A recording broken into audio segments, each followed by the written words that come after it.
Salut à tous et bienvenue dans ce nouvel épisode de Photantique.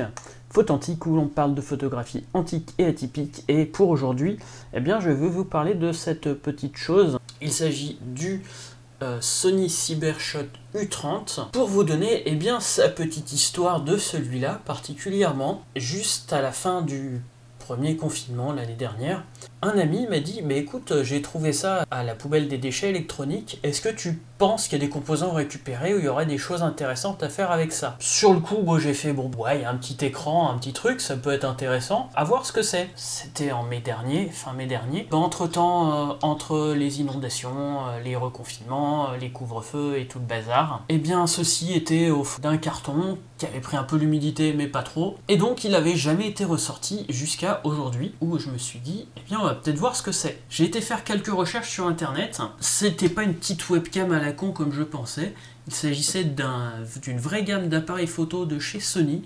Au début des années 2000, ils avaient sorti toute une gamme, donc dans leur gamme Cybershot, avec les gros F quelque chose, que je connaissais plus de Sony, la gamme T et puis la gamme Mavica, pareil, c'était des trucs assez gros.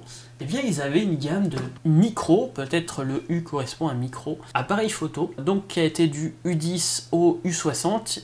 Ils ont beaucoup de similitudes, là, en sachant que la U50, U60 sont des modèles étanches, ça pourrait être sympa à essayer aussi. Mais en attendant, eh bien celui-là, donc c'est le U30, modèle base entre guillemets, de 2003. Chacun a sa petite spécificité, et celui-là, eh bien, vous devinerez jamais quoi, sa spécificité par rapport à U20. Je vais le mettre sur le côté là. Oui, je vous ai bien montré là, ce truc-là. C'est censé être un miroir pour faire des autoportraits et donc se viser dedans. Ça marche, sans être exceptionnel. Ça permet en tout cas de viser un truc devant. Il est donc absolument minuscule. Ma fille m'y parle mais pas beaucoup plus grosse. Bon, c'est un peu l'extrême, mais un bridge de chez Sony, vous pouvez voir, il est absolument minuscule.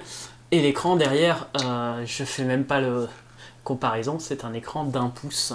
J'ai rarement vu aussi petit, même dans les appareils photo plus anciens que ça, j'avais pas des écrans si petits. C'est vraiment un tome-pouce des appareils photo, c'est vraiment minuscule, ça fait assez drôle de voir viser avec ça dehors. Puis c'est bien, c'est qu'on le voit toujours derrière en train de viser. Et puis bon, c'est pas très bruyant, vous voyez, il y a un petit bip, un peu désactivé d'ailleurs, ce qui fait que c'est plutôt silencieux et discret. Donc c'est un capteur de 2 mégapixels, de 1 sur 2,7 pouces, c'est-à-dire ça fait partie quand même des compacts, c'était pas le bas de gamme à l'époque, mais ça fait partie des petits capteurs. Et au niveau de l'objectif, il s'agit d'un 5 mm f2.8, donc un équivalent 33 mm en 24-36.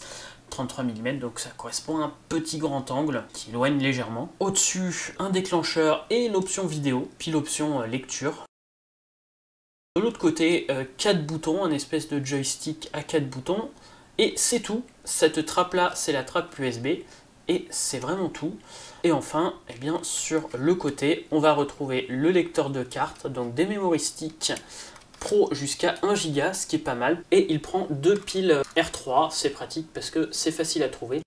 J'ai utilisé plusieurs fois l'appareil photo dans plusieurs séries. Au départ, eh bien, il y avait les inondations, puis la buée accessoirement due au masque. Donc, eh bien, déjà les premières photos au moment des inondations. Et puis, le temps a passé, les inondations sont parties. Et vous pouvez voir, eh bien, d'autres photos au fur et à mesure, donc des photos de la Charente au fur et à mesure que le niveau d'eau descend. Donc différentes photos, et donc me voilà composé avec ce tout petit écran et puis avec mon téléphone derrière pour me filmer, et vous voyez la qualité d'image au fur et à mesure. Ici, eh bien, un petit essai de photo au format paysage. Donc comme je disais, les inondations étaient déjà plus ou moins terminé, enfin le niveau d'eau descendait. On avait quand même un niveau de la Charente assez haut. Ensuite, eh bien, je suis retourné quelques jours après avec un temps légèrement meilleur. Et donc me voilà à faire un tour. Donc les photos ont été traitées cette fois-ci, les premières n'étaient pas traitées, celles-ci sont traitées sous Lightroom. Quelques-unes ont été traitées donc avec Lightroom 2 et SilverFX, et puis les autres ont été traitées directement sur mon ZenBook, donc là avec la dernière version de Lightroom.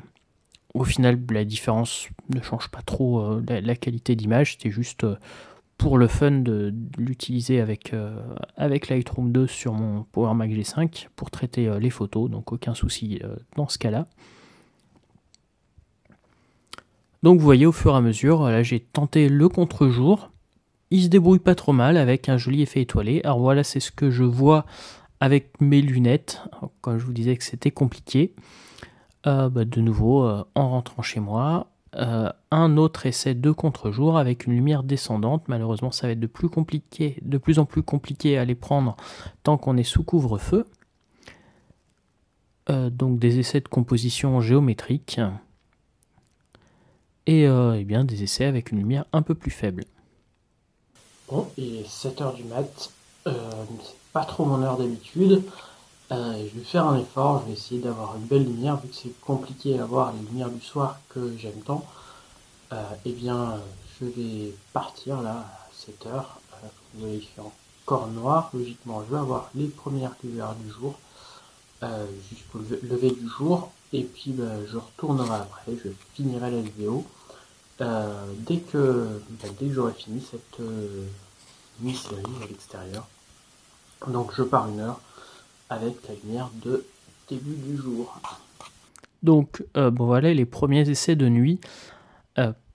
Bon, on va pas se le cacher, hein, j'avais oublié à quel point les appareils photo de cette époque-là avec un petit capteur étaient mauvais, surtout qu'il n'y a rien ici pour mettre son trépied, donc bien difficile d'être net. Donc j'ai fait un beau traitement d'image sur ces dernières. De toute façon, c'était complètement flou, donc autant en profiter pour jouer avec les compositions et les différents programmes qu'on a actuellement pour faire ce genre d'effet.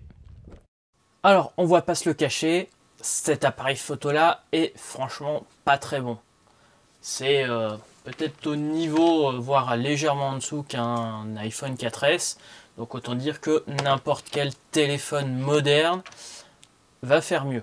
Par contre, il a l'ergonomie d'un appareil photo. Donc ça, ça va être déjà plus pratique pour faire des vraies photos. Et puis surtout, c'était un peu ce que je voulais montrer dès le départ sur la chaîne, c'est qu'on peut s'amuser, on peut créer avec un appareil photo bas de gamme, un appareil photo basique. Alors ici, c'était peut-être pas le plus bas de gamme, mais c'était un appareil photo vacances, donc du début des années 2000. C'est un appareil photo où on n'a aucun réglage, mais c'est un appareil photo où, on a suffisamment de temps, suffisamment de prise en main pour pouvoir composer correctement et puis travailler notre lumière, notre composition. Donc c'est un peu la base de la photo. Et au final, c'est ça que je voulais montrer sur la chaîne dès le départ. C'est que la photo, c'est aussi ça, c'est s'amuser avec ce genre de vieux trucs. Et là, je peux dire que je me suis amusé. Et puis, en repassant un petit peu de traitement photo sur Lightroom avec SilverFX ou d'autres programmes, au final, c'est un appareil photo qui est largement capable de faire des photos, qui est capable de faire des séries correctes.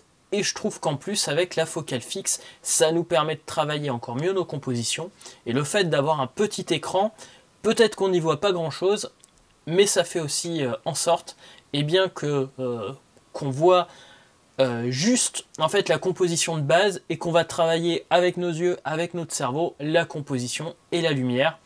Donc pour moi, c'est un appareil photo très sympa qui va rester dans ma collection. Et puis j'espère pouvoir, dès que la situation sera meilleure, en faire une vraie série photo sur Angoulême. Puisque là, entre le stress dû au coronavirus, le masque et tout ça, je dois reconnaître que j'étais pas à fond dans ma série, mais que je me suis vraiment amusé avec ça. Et donc au final, merci Gilles pour avoir récupéré cet appareil photo là, puisque je m'attendais vraiment pas à m'amuser autant avec une petite merde comme ça. Donc au final, c'était un truc très sympa.